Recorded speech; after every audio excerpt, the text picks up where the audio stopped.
Hello everyone. Good morning everyone. This lesson is about class 10th and the first lesson of history, nationalism in Europe. We are learning.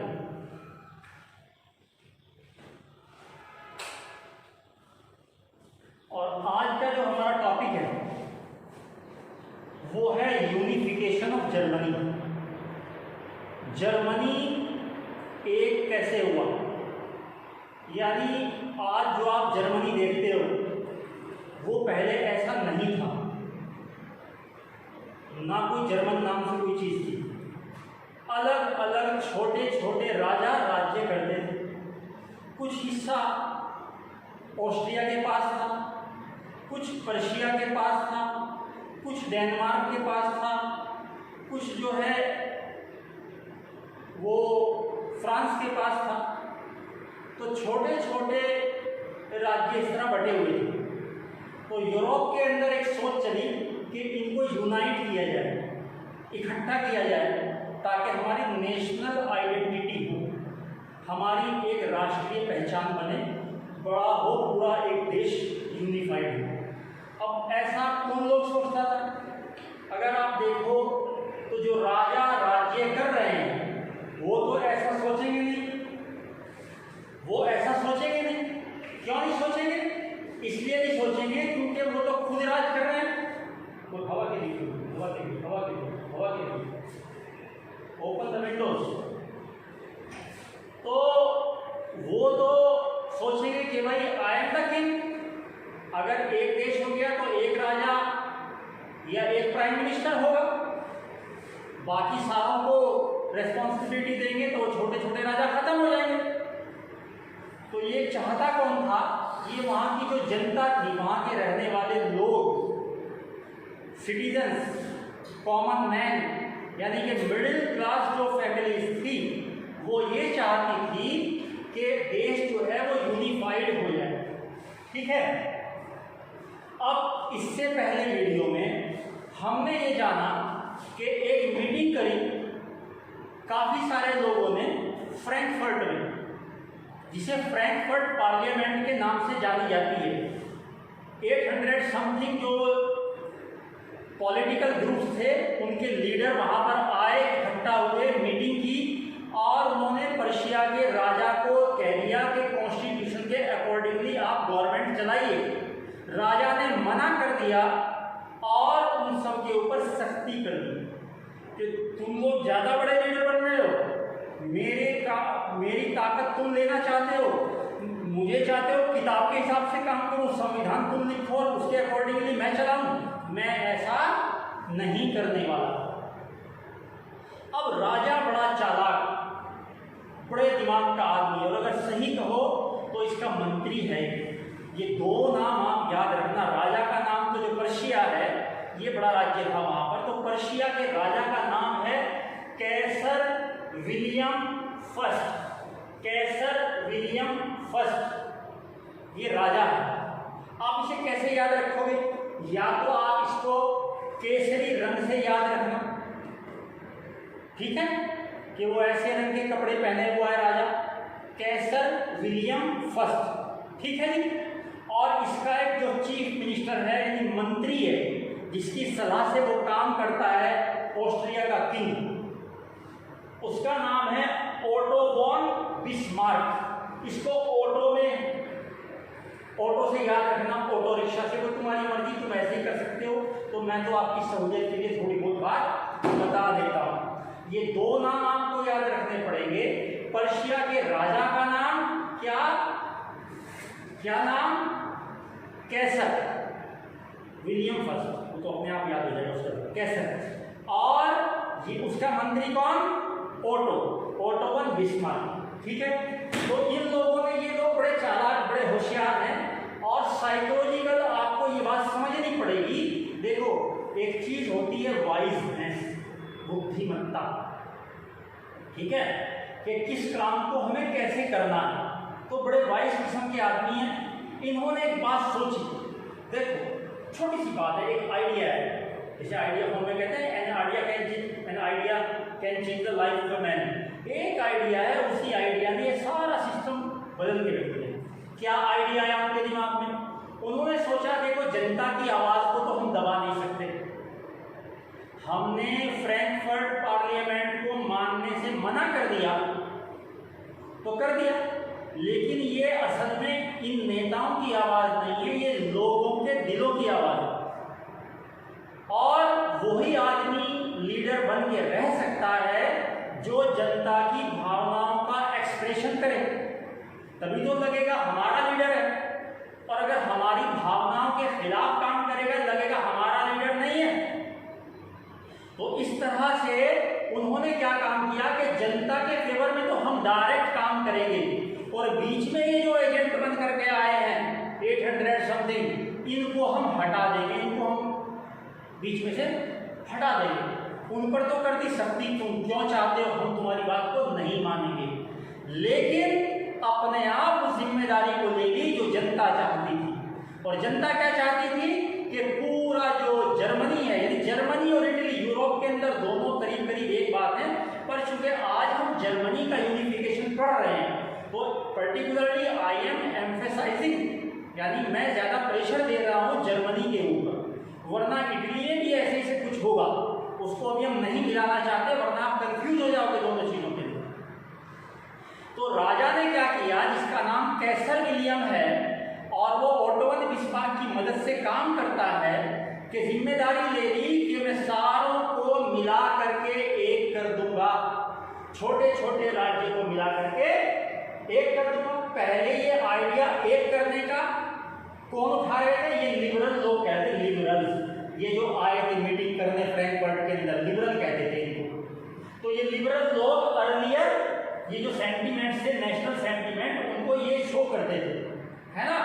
तो राजा ने liberals को तो हटा दिया और अब ये जिम्मेदारी खुद कंजर्वेटिव्स ने ले ली।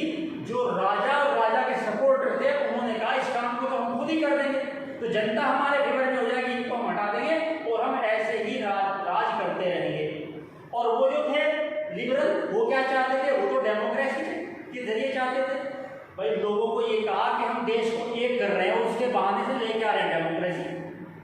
इन्होंने कहा कि देश को एक करने की बात तो मैं कर देता हूं, ठीक है, और बाकी रहूंगा राजा नहीं, ऐसे इलेक्शन नहीं करवाने वाला। बात समझ आई? तो राजा अब कैसे करेगा काम को? राजा ऐसे काम करेगा, अपने मंत्री की मदद लेगा, ओटोवन बिस्मार्क की। ओटोवन बिस्मार्क भी अकेला आदमी तो है नहीं, वो आर्मी की मदद लेगा, ठीक है, आर्मी से जबरदस्ती अपने आर्मी को साथ लेकर के बाकी और लोगों पर, चाहे वो आपका डेनमार्क हो, फ्रांस हो या ऑस्ट्रिया हो, ये बीच में रुका, ये अलग अलग कुछ हिस्से इनके पास में है, तो इनसे ये हिस्से छीन करके अपने अंदर मिला लेगा, तो एक ही राज्य हो जाएगा। इन पर हमले करेगा आर्मी लेकर के, इनको हरा करके वो राज्य अपने पास ले लेगा, तो जनता बोलेगी कि जर्मनी यूनिफाइड हो गया है। जो काम हम चाहते थे डेमोक्रेसी के जरिए हो, वो तो राजा ने कर दिया है, तो आगे फिर कोई राजा के खिलाफ बात नहीं होगी। तो बात है पतेगी कि नहीं है? उन्होंने काम तो कर दिया जनता का, है ना, लेकिन पहले इस आइडिया को लिबरल लोग उठाते थे और लिबरल्स को रास्ते से हटा दिए। तो ये कहानी समझ में आई आपको, है ना। और इस तरीके से इन लोगों को हराने में कितना टाइम लग गया? 7 साल लगे। 7 years of war was fought. और 7 साल ऐसे नहीं, मतलब 3 लड़ाइयां अलग अलग लड़ी गई, ऑस्ट्रिया के साथ एक बार, डेनमार्क के साथ एक बार और फ्रांस के साथ, इस तरह मिला करके ये 3 मेजर लड़ाइयां लड़ी गई। और 3 लड़ाइयों में कितने साल लगे? 7 years बाद 7 साल लगे। और 7 साल में इन सबको हरा करके जर्मनी को यूनिफाइड कर दिया, इकट्ठा कर दिया, ठीक है। और एक जगह है वहां पर महल है बहुत बड़ा, इंटरनेट से आप सर्च करेंगे, उसका नाम है Versailles, Versailles palace of Versailles, Versailles का महल। और महल क्या है? अगर आप नेट पर डालोगे पैलेस ऑफ वर्साय, है ना, आपकी तबीयत खुश हो जाएगी, भूख खत्म हो जाएगी देख करके महल का नक्शा। और उसकी शान शौकत इतना आलीशान बना हुआ है आज भी वो, ठीक है। तो वर्साय के अंदर मीटिंग की, फिर इसने सबको जीतने के बाद और वहां बैठ करके डिक्लेयर किया कि now I am the king of the all United Germany, ठीक है। तो वहां पे इसको जर्मनी का इसने डिक्लेयर कर दिया किंग पूरे का अपने आप को। पहले तो खाली ये पर्शिया का था, अब सारे का हो गया है। और अब इसने क्या काम किए, जब राजा बन गया है कुछ काम भी तो करेगा, तो काम मॉडर्नाइजेशन के काम किए इसने। क्या क्या व्यवस्थाएं चेंज की, जो एडमिनिस्ट्रेशन में बदलाव किए, एक तो ये किया कि उसने करेंसी में मॉडर्नाइजेशन किया। पहले तो राजाओं की अलग अलग करेंसी सबकी अपनी, किसी की कुछ, किसी की कुछ, किसी की कुछ, राजा अपनी तस्वीरें वो करेंसी हटा करके एक जैसी करेंसी सब जगह लगाई। उसके बाद बैंकिंग सिस्टम लेकर के आए कि बैंकों से सस्ता लोन जनता को मिल जाए, जनता जो है अपना काम कर सके, जो भी कुछ काम करना चाहती है। तो करेंसी पर काम किया, बैंकिंग पर काम किया, और दूसरा क्या किया, जुडिशरी पर। देखो ये जो लोग आए थे उनकी डिमांड ये भी थी, जो फ्रैंकफर्ट में आए थे, कि हमारा बिजनेस सही तरीके से नहीं चल रहा, तो हमें बिजनेस की बाधाओं को दूर करना है। तो वो इसने उनकी प्रॉब्लम दूर कर दी, कल को कोई इस डिमांड को भी ना उठा सके। तो बैंकिंग सिस्टम कर दिया, करेंसी का सिस्टम अच्छा लेके आए, और एक अदालतों का सिस्टम।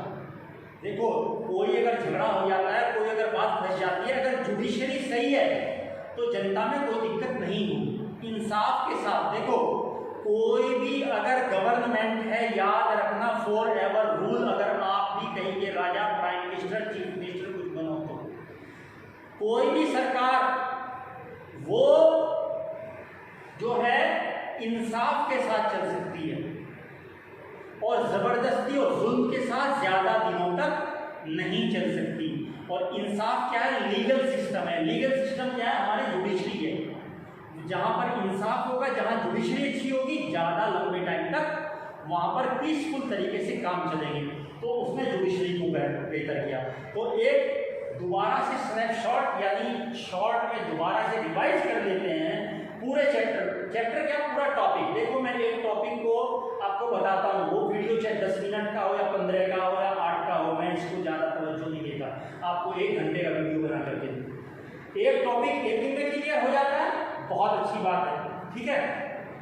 पिछले वीडियो में तीसरा वीडियो हमारा आ रहा है। पहले वीडियो में हमने बताया था कि फ्रांस में क्या क्या हुआ, कैसे वहां से राजा हटे, कैसे 3 कैटेगरी लोगों की थी, और कैसे वहां नेपोलियन आ गया, कैसे हट गया। अगले वीडियो में हमने बताया कि फ्रैंकफर्ट पार्लियामेंट में एक नाकाम कोशिश हुई जर्मनी को एक करने की, जो नाकामयाब हो गई, राजा ने मानने से मना कर दिया। बस इतनी बात को एक्सप्लेन किया था। आज हम कह रहे हैं कि वो सक्सेसफुल कैसे हुआ, जर्मनी कैसे यूनिफाई हुआ। अगले वीडियो में बताएंगे इटली कैसे यूनिफाइड हुआ। तो एक एक वीडियो में एक एक बात होगी। तो आज जर्मनी में क्या बताया हमने, 2 नाम मैंने बताए थे आपको।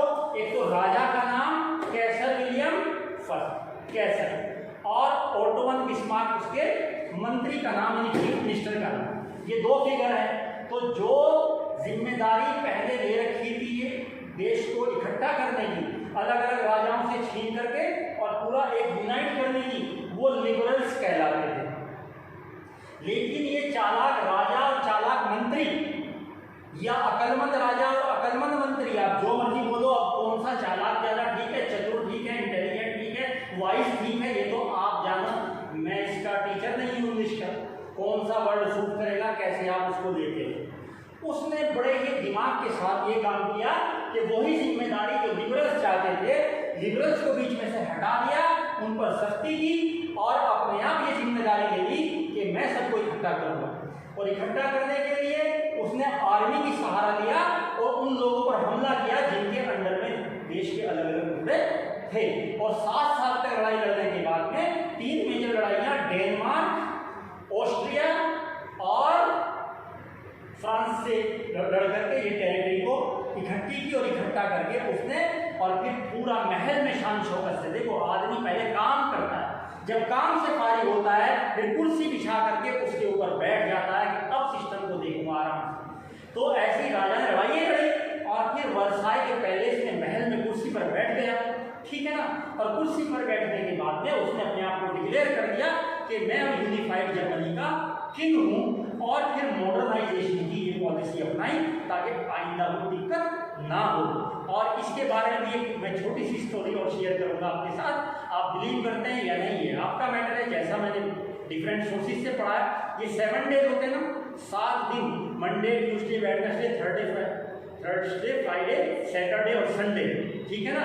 कहते हैं 6 डेज में अलमाइटी लॉर्ड ने पूरा ये यूनिवर्स बनाया, इसमें रहने वाले लोग बनाए, और 7वें दिन अपनी कुर्सी पर बैठ गया और फिर सारी चीजों पर शासन करके उसको चलाने लगा। तो ऐसे ही राजा पूरा काम खत्म करके वर्साई में बैठ गया और वहां जाकर के उसने कुर्सी पर बैठ के, इंसाफ की कुर्सी पर बैठ करके, और करेंसी और बैंकिंग को मॉडर्नाइजेशन उसने किया। आज की वीडियो में इतना ही। Thank you, have a nice day.